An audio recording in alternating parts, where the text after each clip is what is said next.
Imagine, a king with the power of an empire, a ruler who could command thousands of lives with just a word. A man who sat on the golden throne of Rome, the mightiest city of the ancient world.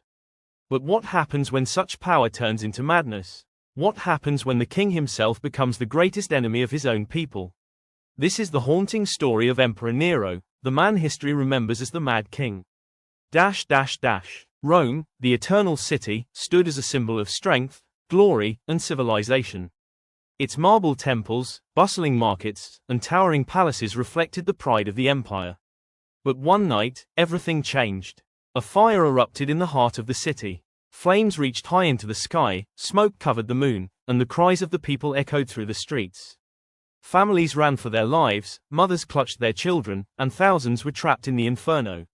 And where was their king during this nightmare? Ancient historians claim Nero was in his palace, playing music, watching the city burn, almost as if he was enjoying the destruction. But why? Why would a king burn his own kingdom? The whispers of history say that Nero dreamed of rebuilding Rome, not as the people's city, but as his own vision of glory. He wanted wide palaces, golden halls, and monuments that would bear only his name. To achieve this, he needed the old Rome to vanish in ashes. And suspicion grew that the fire was no accident. But Nero's madness didn't stop there. When the people's anger turned toward him, he found a scapegoat. He blamed the Christians of Rome, unleashing one of the cruelest persecutions in history. Men and women were thrown to lions, burned alive, and tortured, all to protect the image of a king who had lost his soul.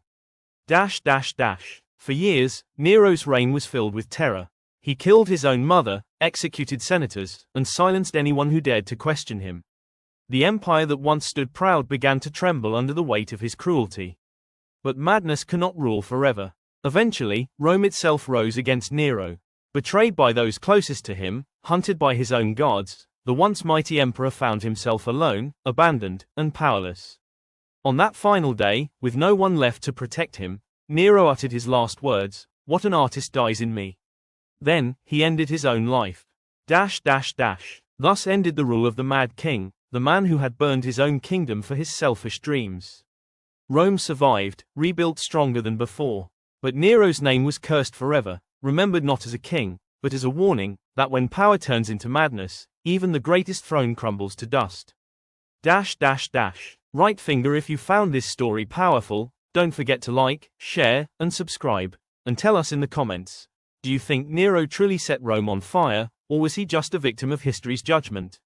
Stay with us for more untold stories of kings and empires.